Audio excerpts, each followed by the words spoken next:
Hey everyone, hope you're doing well. So I am on a trip right now to southern Utah, and kind of where I am is not very heavily populated. Being here for a few days has definitely given me withdrawals from being around my own Turo car. So while I was out here, of course, just being naturally curious, I wanted to see what the Turo marketplace had to offer in an area that is not a major city, it's not heavily populated, and there's really not that much going on here in my exact area that I'm in. Now, all around me, there's quite a bit. There's Zion, there's a lot of the major national parks that Utah are known for that you can drive out to. About 2-3 hours south is Vegas. So there are a lot of places that people can go to. So I was really curious to see, given the situation, coming from a heavily populated area where I host my cars, I wanted to see what the marketplace looked like here. So when I did a search for my area, I was surprised to see there was actually about a dozen cars popped up, and there were some really nice options. Now, if you're coming out to this area, it's typically for some sort of like recreational sports. You're going off-roading, you're going boating, ATVing, people are going horseback riding. I mean, there's just a bunch of stuff to do out here because you just have access to all of these trails and national parks. So especially in today's climate, these types of activities are really popular. Given the geography that I'm in, some of the cars that I saw pop up were actually awesome. I saw a Tesla Model X, I saw a Cadillac Escalade, a newer one, a Toyota Tacoma. Pickup trucks are very common here. Everywhere you drive around, that's probably one of the most common cars that you see. Then you see Jeeps and things like that. And then I spotted this 2021 Volvo XC60. And so the reason why this caught my eye was because it was a 2021. And so I just think it's so awesome when people do list newer cars on the platform.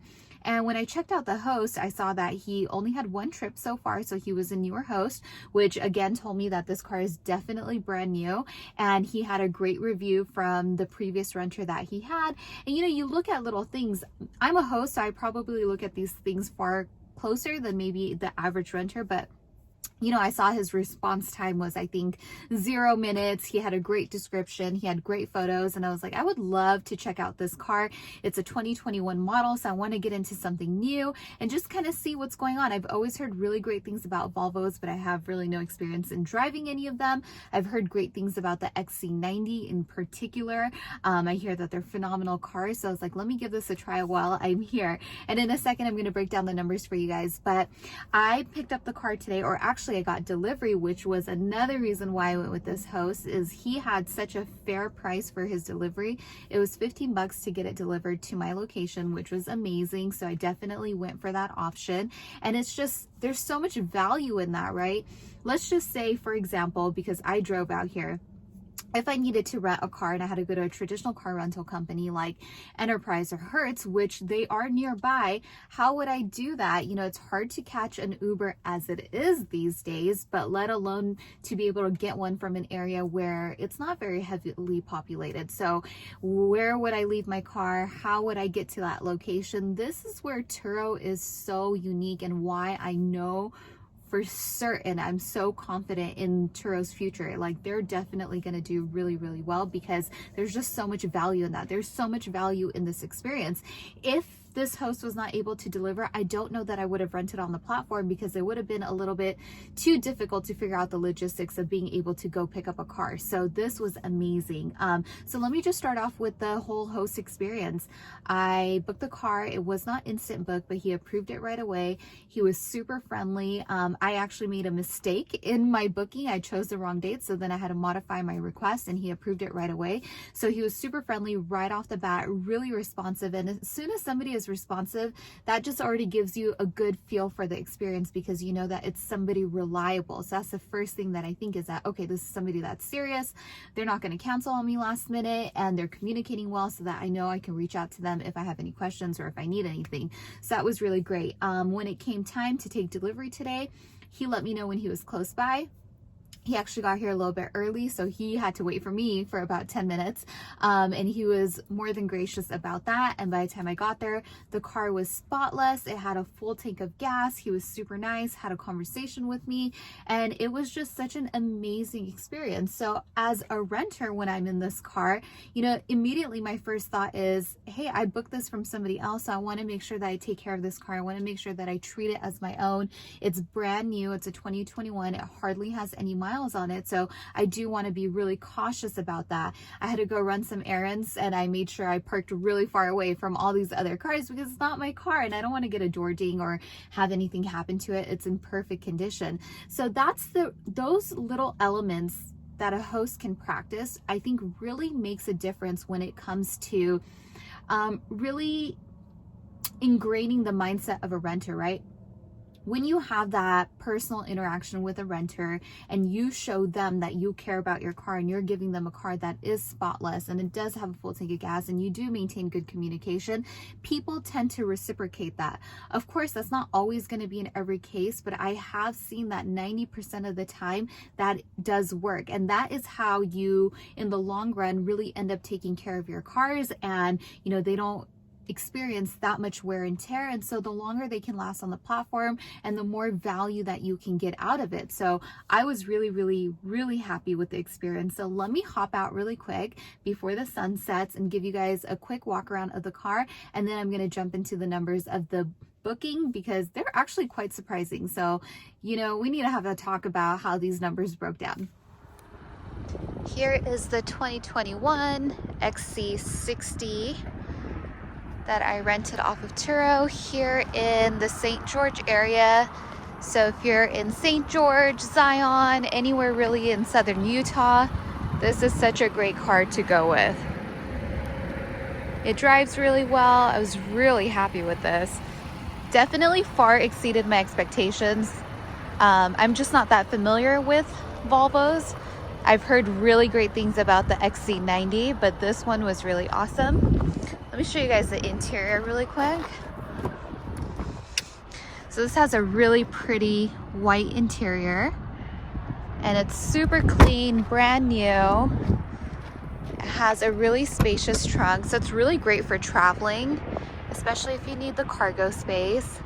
Super roomy, and it really just has the perfect options on it. It's really comfortable to drive.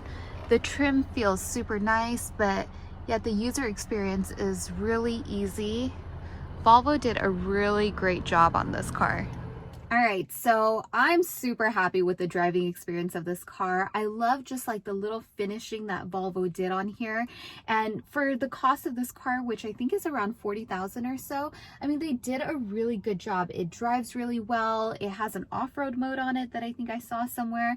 So it's just, I'm thoroughly impressed with Volvo. I think they did a phenomenal job, and now I see why so many people are always so happy with this brand. It makes sense. And if you're ever in the southern Utah area, St. George, Zion, any of these sort of big national parks that are so well known, definitely take a look at this host. I'm going to put his listing in my description down below because it's been a phenomenal experience. Okay, so let's talk about pricing and how it went down. So this car was super fairly priced by the host at $65 a day.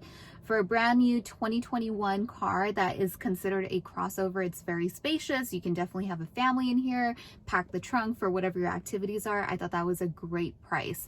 So typically when I rent, I do get renter's insurance. And on this car, Turo did offer standard protection and basic protection. And on the standard protection, I believe the deductible is $500. So if something happened, I'd be responsible for $500. So that's what I chose. And that was $26 to get insurance for one day. And then on top of that, Turo had a trip fee of $15. So that brought my total to $106. And then after that, I did add on delivery of $15, and then the sales tax was $5.40. So in total, it came out to $126.40, which if you look at it like that, $126 for one day, it's a little bit expensive. I wouldn't really count the $15 in delivery fee because that is a convenience to me. But I think with Turo's fees, it did really add up. So let's kind of break down what the math is, because this is what I think about, right? And I think that if you're a host and you're thinking about listing a car, this is something that you need to take into consideration, because you have to always evaluate the value that you are offering to the market, right? And you need to do it from a renter's perspective. It's really easy to get into a car and think, oh great, I can get $150 a day for this car. Okay, that's fine if you think that you can get that day rate, but what is ultimately a renter paying? And is the amount that they're paying, is there enough value in your car for you to be able to capture that day rate? Because sometimes the answer is no, if what the renter is paying is too high. So all you simply have to do is go onto the platform, do a little research, pretend like you're a renter, go through the checkout process, and before paying, you can actually see what that breakdown looks like. And that's really important. So definitely do that. So for this, the host has the day rate set at $65, right? On average, I find that most hosts are on the 70% protection plan. So meaning they have a 70-30 split with Turo when it comes to the revenue. They give 30% of their day rate over to Turo, which means that his take on this, if he is in fact on that package, was about $45.50. Now, Turo got $26 off of the standard protection plus the $15 off the trip fee, which came out to $41. So that is actually 63% of the day rate. And that is, that's pretty up there, you know, and I don't really know what to base that off of, like what's fair and what's not fair, but ultimately, in the end, as a renter, to pay $126 for one day on a Volvo, that was a little bit pricey. And the lack of value did not come from the host. It actually came from the additional fees that were tacked on by the platform. So I know that these fees and standard protection, it really varies based on the car that you have. It's not off of just one static formula, right? So they probably take a lot of things into account, especially when it comes to risk, the actual cash value of the car, the market value of the car. So there's a lot that goes into it, which is why I'm saying that before you go and list a car, before you go and purchase one, make sure that you do your homework, you go through the checkout process, and you really understand what the price structure looks like on the platform when a renter is renting your car, and how does that value seem to you? Is that something you would pay for your car? Do you think that it's worth it? And that is going to ultimately help you make a better buying decision. So in the future, what happens with Turo's fees, I don't know. I hope that they do come down so that we can offer better value to renters that are coming onto the platform. Things do seem to be getting better. So I am optimistic about the future of how much value is in the marketplace, right? Because Turo is also pushing hosts to have higher day rates, especially in like the LA market with some of the recent changes. So all of that leads me to believe that they know what they're doing and that they will figure out sort of the sweet spot for value for both hosts and the renters, and to keep their own risks down. So overall, it's been a great experience. I was really happy with this car. Great host. And that is also another thing that makes me so optimistic about the future of Turo. This is somebody who is a brand new host. They got a brand new car 2021.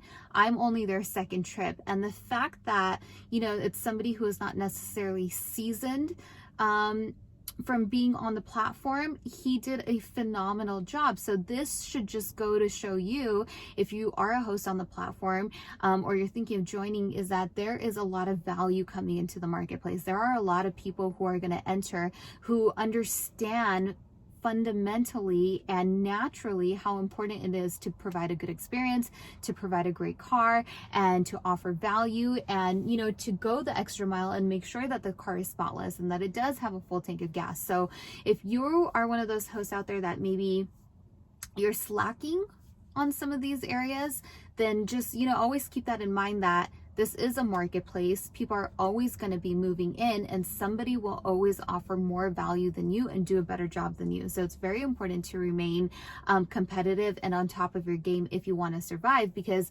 eventually what happens in marketplaces, right? They turn into perfect competition because new people are constantly entering, they're offering more value, and they likely have a better product. There is more shared experience, so they come into it with having a better understanding of how to navigate it, and they do a better job. If they do a better job, they get better reviews, their profile is better, it gets stronger, so naturally they'll get more business over time. And if you are not doing the same and staying on top of your game, over time that will naturally edge you out. So just because you've been on the platform for a long time, or you have had a lot of cars and you're kind of used to the flow of things, it doesn't mean that you can slack on the quality of experience that you provide. So just something to keep in mind that I really thought a lot about after this experience. So again, for anyone thinking of coming onto a platform, I would urge you to think about coming in with newer cars, 2021, definitely 2022 if you can, because again, you're competing with people who are going to come in with the newer cars, better cars, and offer great service and quality. So you are going to be going up against that. All right, you guys, on that note, that is it. Once again, this 2021 Volvo XC60 available in the St. George, Zion area, Southern Utah. I am going to post the link to the listing in my description down below so that you guys can definitely check out this host, see what he has to offer. He did a phenomenal job, definitely 10-star rating on my end, and I would highly, highly, highly recommend not only renting from him, but renting this car because it's actually awesome. All right, you guys, take care. Have a great rest of your weekend, and I will talk to you guys soon. Once again, my name is Saimah. This is Saimah's Experience. Thank you so much for watching, you guys. And if you like this channel, be sure to subscribe.